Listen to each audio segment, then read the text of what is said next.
Hello दोस्तों, चलिए तो शुरू करते हैं। आज एक और कहानी के साथ। एक दिन विक्रमादित्य के राजमहल में एक अद्भुत पक्षी उड़ता हुआ आया। वह पक्षी बहुत ही सुंदर था और उसकी चमचमाती पंखों की आभा से पूरा दरबार जगमगा उठा। पक्षी ने मनुष्य की तरह बोलते हुए कहा, हे महान राजा विक्रमादित्य, मुझे तुमसे मिलने का सौभाग्य प्राप्त हुआ है, लेकिन मैं यहाँ केवल तुम्हारी प्रशंसा के लिए नहीं बल्कि तुम्हारी परीक्षा लेने आया हूं। यदि तुम मेरी 3 कठिन पहेलियां सुलझा सके तो मैं तुम्हें अमूल्य वरदान दूंगा। यदि असफल हुए तो तुम्हें मुझे अपने राज्य का आधा हिस्सा देना होगा। राजा विक्रमादित्य ने पक्षी की चुनौती स्वीकार कर ली। पहली परीक्षा पक्षी ने पहली पहेली पूछी, ऐसी कौन सी चीज है जो बिना पैर के चलती है और बिना पंख के उड़ती है। दरबार में सन्नाटा छा गया। मंत्री और दरबारी भी सोच में पड़ गए, लेकिन राजा मुस्कुराए और उत्तर दिया, वह चीज है हवा, जो बिना पैर के चलती है और बिना पंख के उड़ती है। पक्षी ने प्रसन्न होकर कहा, तुमने सही उत्तर दिया राजा, लेकिन अगली परीक्षा और कठिन होगी।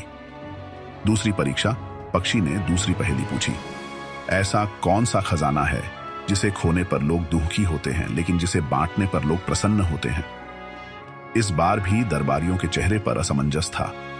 राजा ने कुछ क्षण सोचा और उत्तर दिया, वे ये खजाना जितना बांटा जाए लोगों में उतनी ही खुशी और एकता बढ़ती है।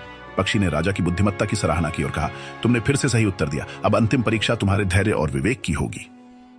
तीसरी परीक्षा पक्षी ने कहा, अब तुम्हें अपने राज्य और अपनी प्रजा के प्रति अपने प्रेम की परीक्षा देनी होगी। देखो, मैं अभी तुम्हारी सबसे प्रिय वस्तु लेकर उड़ जाऊंगा। यदि तुम उसे पाने के लिए जल्दबाजी करोगे या मुझ पर क्रोधित होंगे तो तुम परीक्षा में असफल हो जाओगे, लेकिन यदि तुम धैर्यपूर्वक मेरी चाल को समझ सको तो मैं स्वयं तुम्हारी वस्तु लौटा दूंगा। इतना कहकर पक्षी ने राजा का मुकुट उठाया और उड़ गया। दरबार में हलचल मच गई। सभी दरबारी चिंतित थे कि राजा का मुकुट वापस कैसे लाया जाएगा, लेकिन राजा शांत और स्थिर बने रहे। उन्होंने पक्षी के पीछे जाने का आदेश नहीं दिया।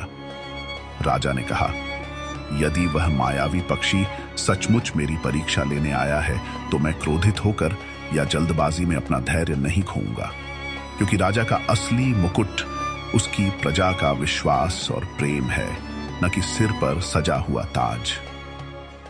पक्षी कुछ देर बाद वापस आया और राजा के सामने मुकुट रख दिया।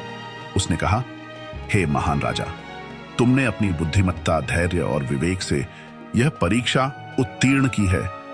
मैं तुमसे बहुत प्रसन्न हूं। पक्षी ने राजा को आशीर्वाद दिया, तुम्हारा राज्य हमेशा समृद्ध रहेगा, तुम्हारी प्रजा सदा तुम्हारे प्रति निष्ठावान रहेगी और तुम्हारी ख्याति युगों युगों तक अमर रहेगी।